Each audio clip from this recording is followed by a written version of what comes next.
Voila, we are live.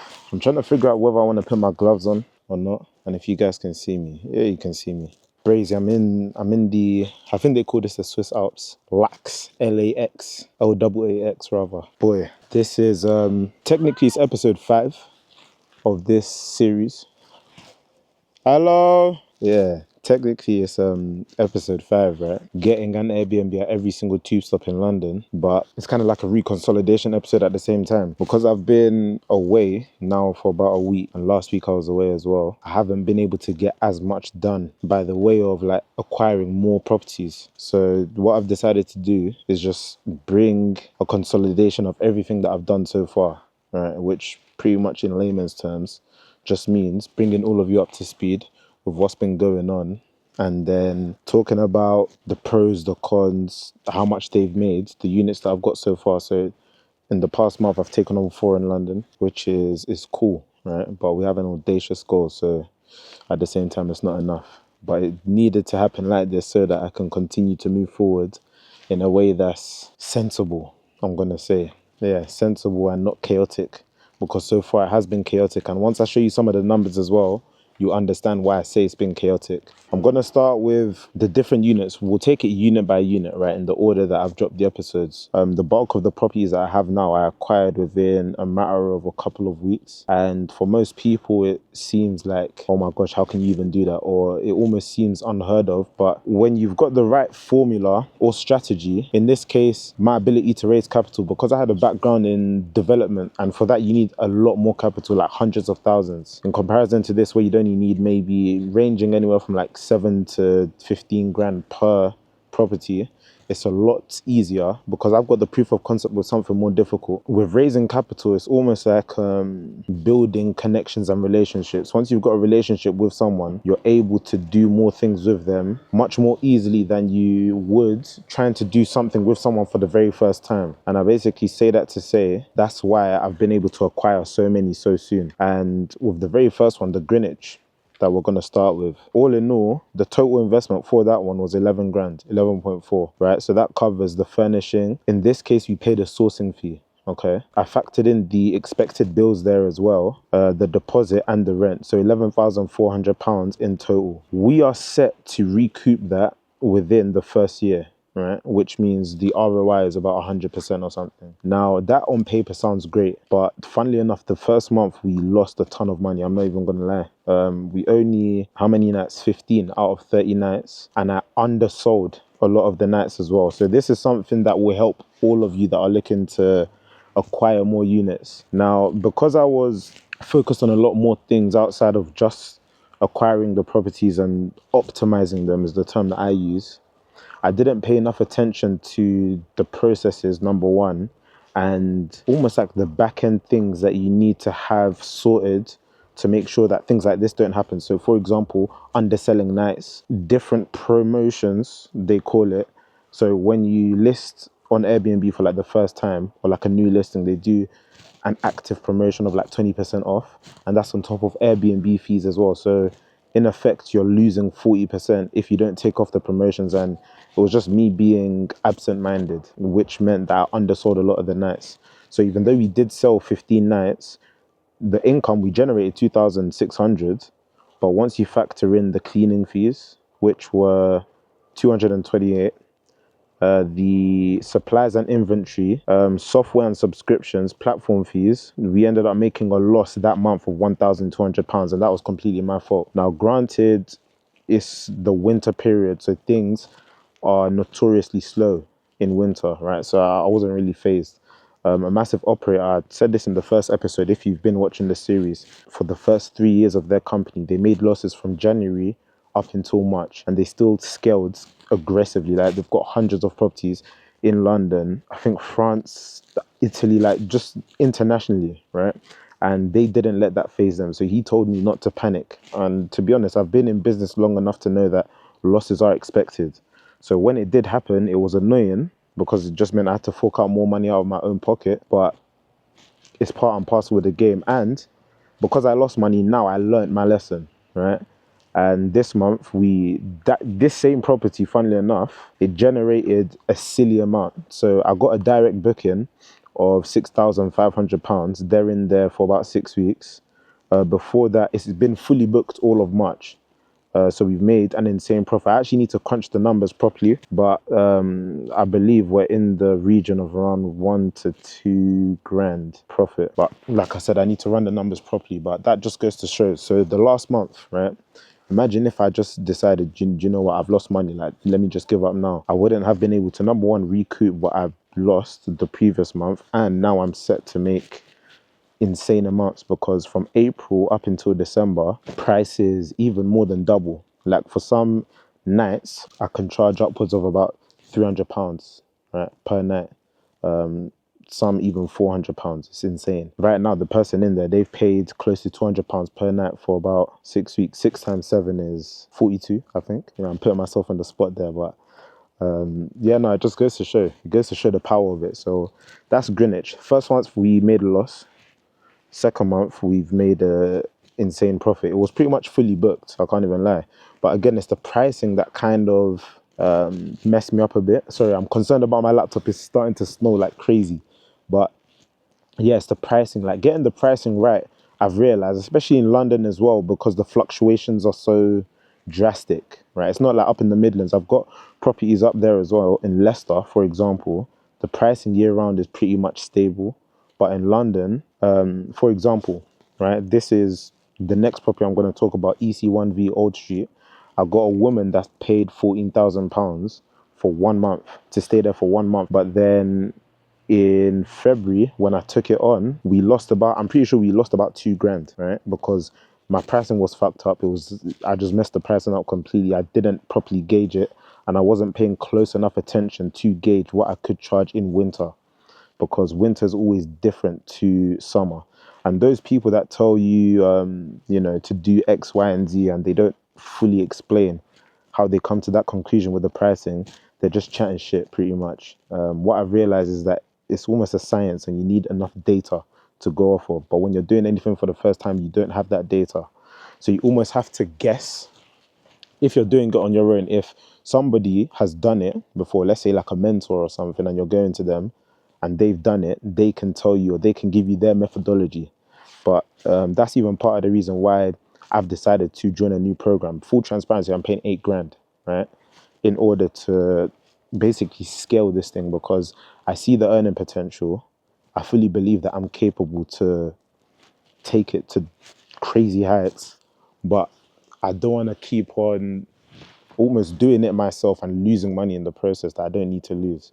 So that money that I've lost, imagine if I'd spent that trying to learn what it is that I'm trying to do. I just would have saved myself losing that money. Plus, I would have gone further faster. But I don't complain about things that have happened that I can't change. I only just try to learn from it. And that's one of the things that I have learned.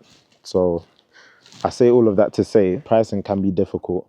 But once you understand it, you'll make a hell of a lot of money in this thing. A hell of a lot. And that's one of the first people that I'm going to hire once I do start to really build it out, and I want to fully remove myself. It's hired what they call like a revenue manager, I believe is what they call them.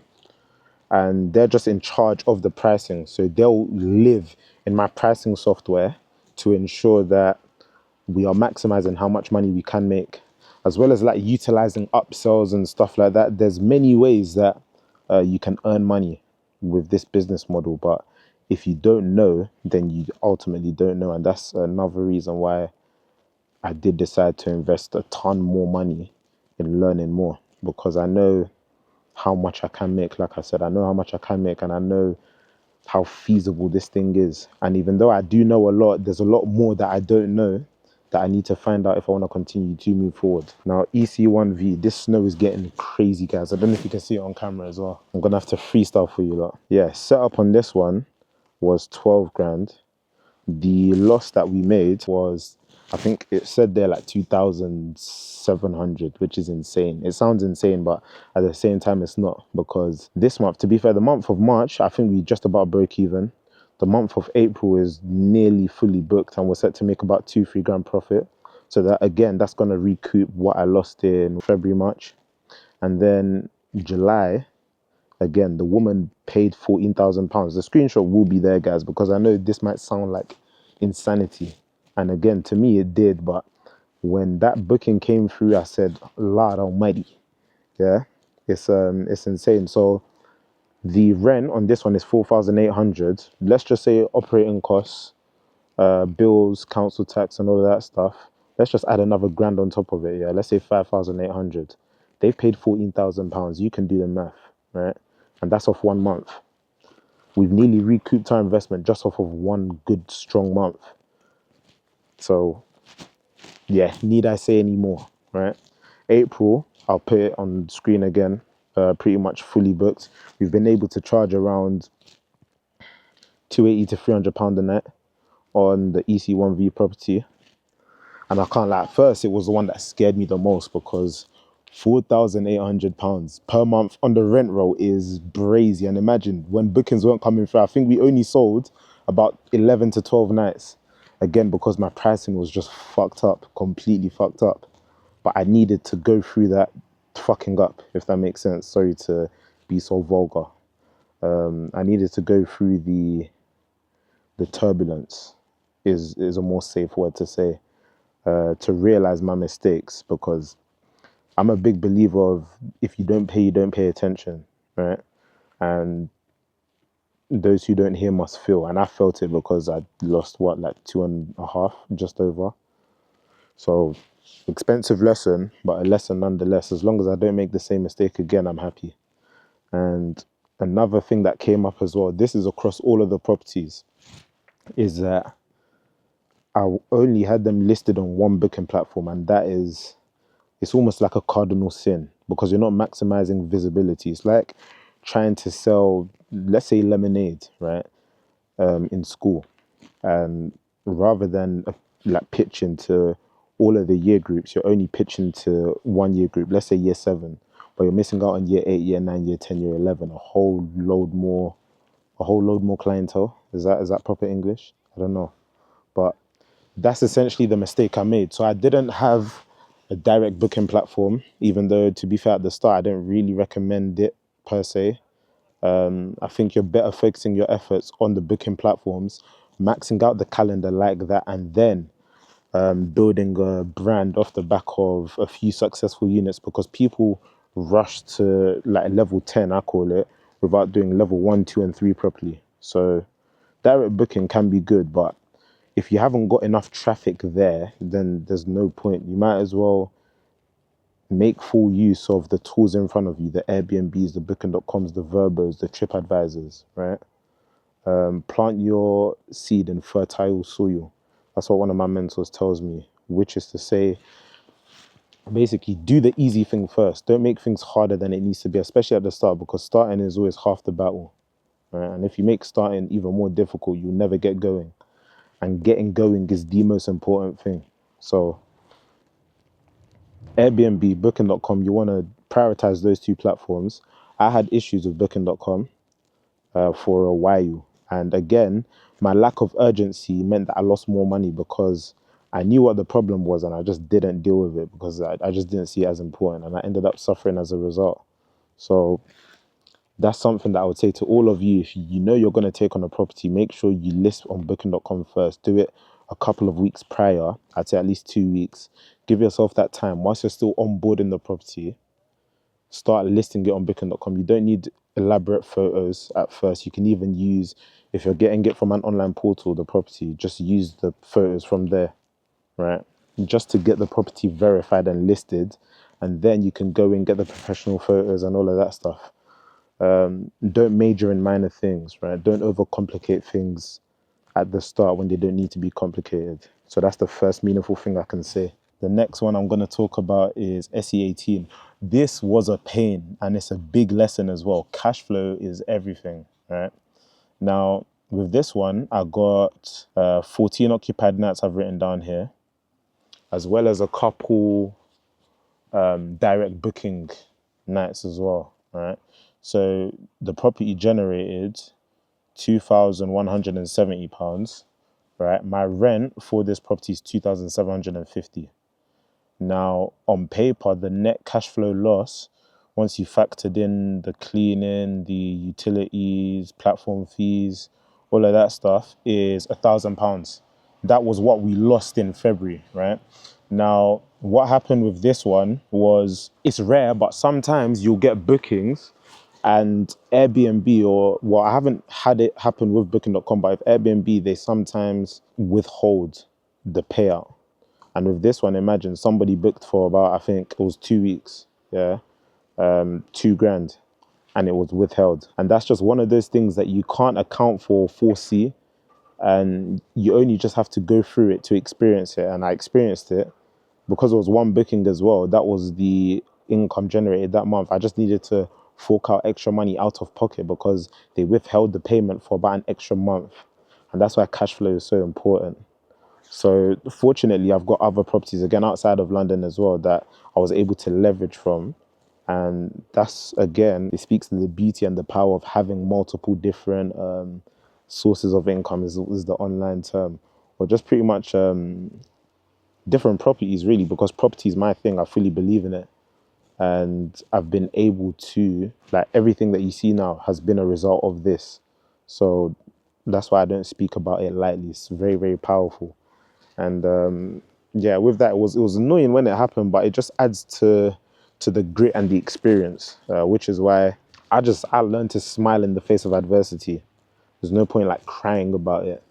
So that was that. This month it's been fully booked. Somebody checked in for the next, well, just shy of a month. They paid about 4 grand. So that's already like a grand profit. And that covers, it falls into March because they just checked in now, but it's pretty much, it covers the bulk of April. And then I had somebody in there before that for about 3 weeks, 2, 3 weeks. So it's been making good money now. It's funny that I even say that, like yesterday, they sent me about 4 bags whilst I'm out here in Switzerland. So I think this trip as well has served almost like a reminder, or like a mini revelation, I'd say, that I don't actually need to be in the UK to operate this company and this business. I can be anywhere in the world. I've still been able to do what I need to do and move things forward whilst I've been here in Switzerland. And the week before I was in Italy, in the Alps as well. You guys must think I love skiing. I promise you it's a coincidence. That's property number 3. Now the last one, I can't lie, this one performed the worst. It's the funniest one. It performed the worst in the first month. Yeah, this is hilarious. We only sold 5 nights, right, in February. I don't know what the hell happened. My pricing was just all the way off. Again, booking.com as well. We didn't have it listed on there. It was a shambles, but it was my fault again, right? I can laugh about it now because the property's making good money now, but the first month, it was a shit show. Like, I needed to go through it because the level of seriousness, I can't even use the word serious with how I was treating it. I was almost just letting it happen. Like, okay, cool, yeah, pick up another property, boom, just list it. That was it. I wasn't treating it like an actual business and a money machine. You need to pay attention to the money machine. Make sure it's churning out as much money as possible. I just didn't do that. And I suffered again as a result. So that one, again, like I said, we only sold 5 nights, which is insanely bad. It's terrible, right? So on paper, I lost 3 grand with that one for the first month. It's wild. But somebody is in there. March has performed well. Somebody's even about to check in again. We had a checkout 2 days ago. We've got a check-in in 2 days. And they're in there for a couple weeks. So those are the bookings that I try to target now. It's like people that stay for weeks on end, because what I found is when I sell the weekends, even though you can sell them at a premium, sometimes you struggle to sell the weekdays as well. Imagine if people are only booking Friday to Sunday. If somebody wants to stay for a week, Monday to Sunday, they can't. And that's why I start to prioritize longer bookings, because number one, there's less turnovers and less cleaning fees. Cleaning fees are, oh my gosh, the bane of my existence, right? And it's less hassle as well. Less people that you have to deal with, less people that you have to please. I need to pay more attention to this property, especially because, again, on paper, it did lose the most. But I've resolved all of the things that made it lose money, or made all of them lose money in the first month. Again, take what I'm saying with a pinch of salt, because it is winter. It was winter, rather. Now we're entering the peak season, and I'm rubbing my hands like Birdman because the properties are set to generate a shit ton. It's going to be an insane summer, a fantastic one. And as I continue to understand the processes and the systems, as well as making sure that I can take myself out of the business as well. A mentor's mentor once told me, right? I was on a call with him. This was well over a year ago, but he said, Reese, whenever you're building a business, always think in terms of Reese not needed. How can you make it so that the business doesn't require you to do any of the day-to-day runnings? And then he gave the analogy of people that own a football club. So let's say even Roman Abramovich, when he owned Chelsea, right? He wasn't the manager doing all of the dealings with the players and stuff. He was just pumping money in and getting money back out, you know? So it's the same with this. It's like, as I'm earning more money, like the 14 grand booking in a month, I had the 6 grand direct booking not too long ago. I had other people pay £400 per night for like 5 nights or whatever, another 2 grand booking. So as all of this money is being generated, my job, my primary job, like high level, should be reinvesting it, number one, allowing the business to scale as well through marketing and putting my face out there, raising more capital as well with investors, building better relationships, more stronger relationships, allowing people that have the right skills, the right talent to do what they're best at, to make sure that this thing continues to grow and expand. So that's how I'm thinking in terms of things moving forward, because getting a property at every tube stop in London, guys, is mad audacious, and doing it publicly as well. I don't know if any of you have ever put yourself in like the spotlight or the limelight, but many people, you know, we see them fall apart in the spotlight because they're just not prepared or able to handle it mentally, internally. They're just not built for it. You know, most people aren't, but I'm one of the few that are, and I think a lot of you watching are as well, but you just don't know it. There's a beauty with pressure. It sounds cliche, but like, you know, like pressure makes diamonds and all of that good stuff, right? I've always risen to the occasion. Like back in, I think it was 2024, when I did the raising 200k challenge well, it was meant to be a month, but we did it in a week, which is insane. And now I'm endeavoring to get a property at every tube stop in London. So far, we've got 4 in a month, which is amazing. This month of March, we did £27,000, and that's within a month. I got it to £27,000 in 1 month. So imagine what I can do within a year. You know, that's how I see it. So all of these people that scream like 6-figure this and that, it's like I got to that stage within 1 month of doing it. Now, granted, I've got years of experience that I may not fully appreciate or acknowledge. So I just think it's just very easy. And to the average person watching, you might think, flipping, oh, like that's a world away for me. But I promise you, when you get going and you take action, you make more progress than you realize. Just being intense about the present, having a short foresight to the future of what you want to do, but being intense about the present, the things that you need to do today, will take you a lot further than trying to figure everything out, especially on your own as well. I used to do it all the time. Even basically now, I try to do it again because it's part of my original nature that I'm coaching myself out of. But again, I tried to do it, and what happened? I suffered as a result. I lost thousands, you know, across my entire portfolio. For that month of February, I probably lost what, £9,000 maybe, if we accumulate everything. But I've recouped it the next month because I went and I sought out advice from the right people, and now I'm paying. Like, I'm literally paying thousands of pounds to learn what I need to learn to get to the next level, because everything I know now has got me to where I am now, and that's great. It's fantastic. I'm proud. But to get to somewhere I've never been before, I need to seek out new knowledge. I need to do something different. And that's what I want to instill in all of you as well. It's like, you need to do something different if you want to achieve something that you never achieved before. You know, how can you expect to do the same thing and get a different result? It's insanity. Is there anything else I need to touch on? I feel like I've dropped you guys a lot of gems right now, and I've spoken at length, elaborately. Aye, aye, aye. The snow is even killing me as well, guys. I even need to hit the slopes and ski before they close it. It's 2 p.m. over here. But yeah, I've talked to you guys about the profit, the losses, the lessons, the deal structure moment. Let me actually go into that a bit as well, because with how I'm going to scale and how I'm using investor capital, working with investors using other people's money, I've got 2 different models now, right? Number one is I take on properties myself, under leases myself, using money that the property company generates, if that makes sense, right? So, for example, the £14,000 booking, I can just reinvest that into getting more units to set up. That's track number one. Number two is on behalf of investors, especially because a lot of people have the money, but they don't have the wherewithal or the know-how, or they just can't be bothered. And that's where I step in as a company and get it on their behalf, either as a 50-50 profit split or purely management. I'm probably going to opt for purely management because I've got enough investors that I do 50-50 profit splits with, and I don't like making many new connections, because managing people it's a skill in and of itself, and it's difficult. The more people you have to manage and deal with, the more it takes a toll on you mentally as well. So I can't be bothered to invite that extra stress. Basically, the two different methods that I'm going to be using: for every one property I take on myself, I take on two on behalf of investors that I'll manage for them.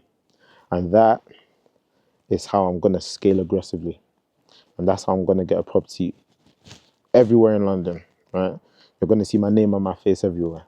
Yeah, so that's how I'm going to do it. That's how I'm going to structure the deals. I think that's enough context. Let me know down below anyway, because I appreciate that sometimes the things that I might care or be passionate about might not be the things that you guys either want to see or feel like you need to know, even though you probably don't know what you need to know to move forward anyway. But you know, you're watching this for a reason, so I want to give you what you want to see. Okay, so let me know down below. I think this video has been amazing, and if you're listening well enough, you would have got a hell of a lot of value from it. If you know you want to get started, then link below. Have a look there. Click on the link. Get in touch with myself, and yeah, we can get going. But listen, look, I'm freezing. I need to put on my gloves, and I need to go and ski. Yeah, I'll even show you. Have a look. See this? This place looks amazing. You can't even really see the mountains too much because it's so snowy. But look at this thick ass snow as well, bro. It's insane. Look at this. Like, it's proper sprazy. But look, it's been real. This video was, funny enough, it was even meant to be 20 minutes. I gave you an extra 30, well, not an extra 30, an extra 12, 13 minutes of value. Listen, show love to those who show love to you. That's another thing my mentor always says. And yeah, like, comment, subscribe. Let me know what you want to see down below in the comments. We're going to continue this series as well when I'm back here in London. And I'll see you lot for episode, I think it'll be 6. Yeah, episode 6.